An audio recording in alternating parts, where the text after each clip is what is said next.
Hey guys, I am back tonight with a blink and you're gonna miss it recipe.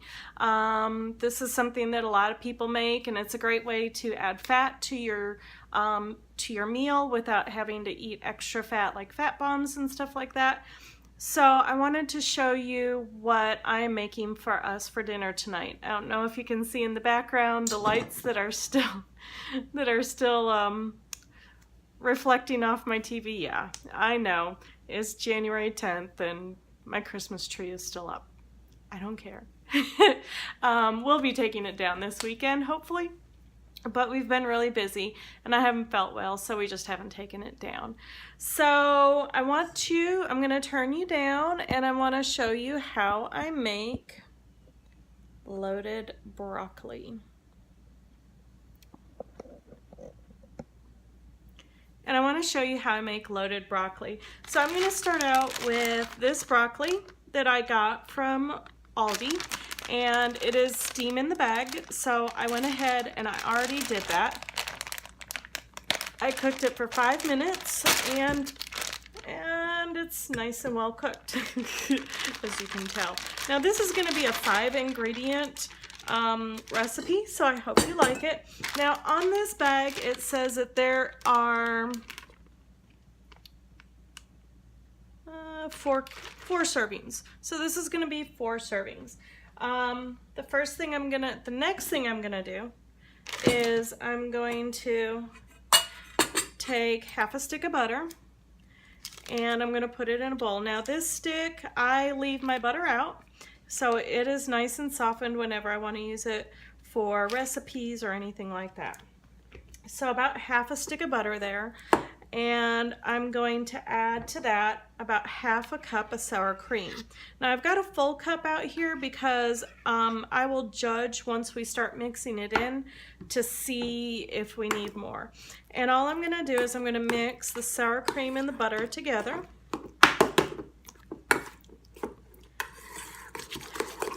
And I'm going to add, of course, some salt.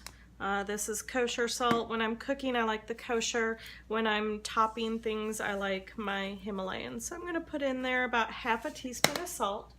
That way they can add more salt to it later if they want it. I tend to have a heavy hand with salt, so I try to not put too much in. And then the last thing we're going to add to this, which unfortunately, I don't have any bacon cooked up right now. I know, can you believe it? No bacon.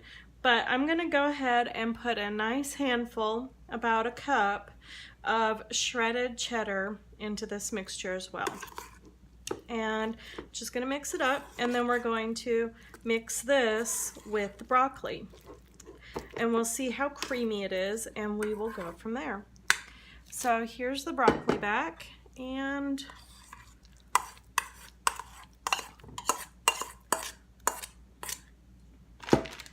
we're just going to mix it up. Now the heat from the broccoli already being cooked is going to help that butter melt and to get everything incorporated, as well as the cheese.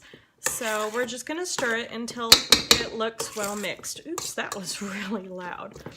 And looking here, it looks like it's starting to really come together, but it does look a little lacking. Wonder if we could put a little more sour cream in there and a little more cheddar. I'm gonna go ahead and put about another half a cup of cheddar in there.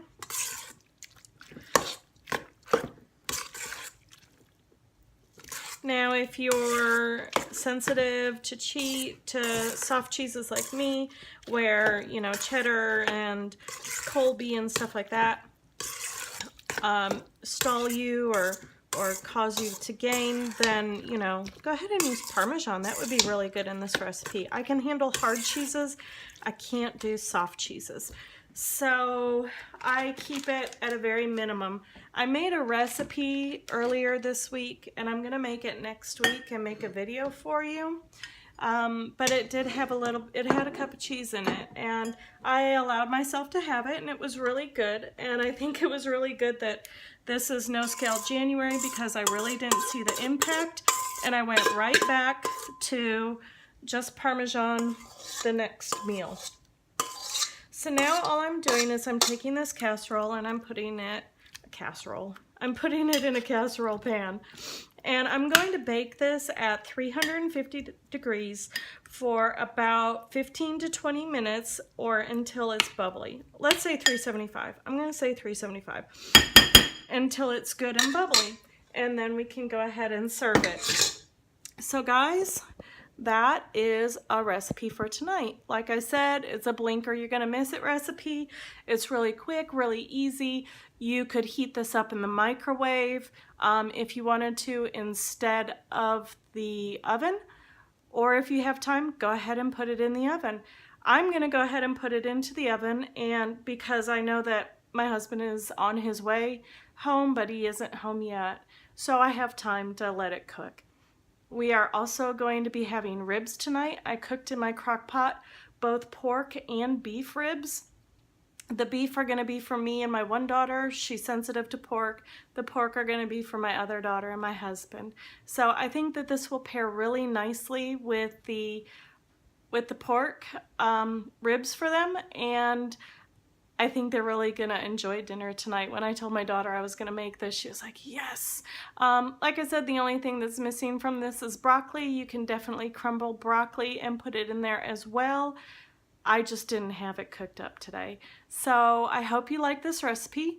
Like and comment down below if you tried it and what you thought of it. And I hope you guys have a great night.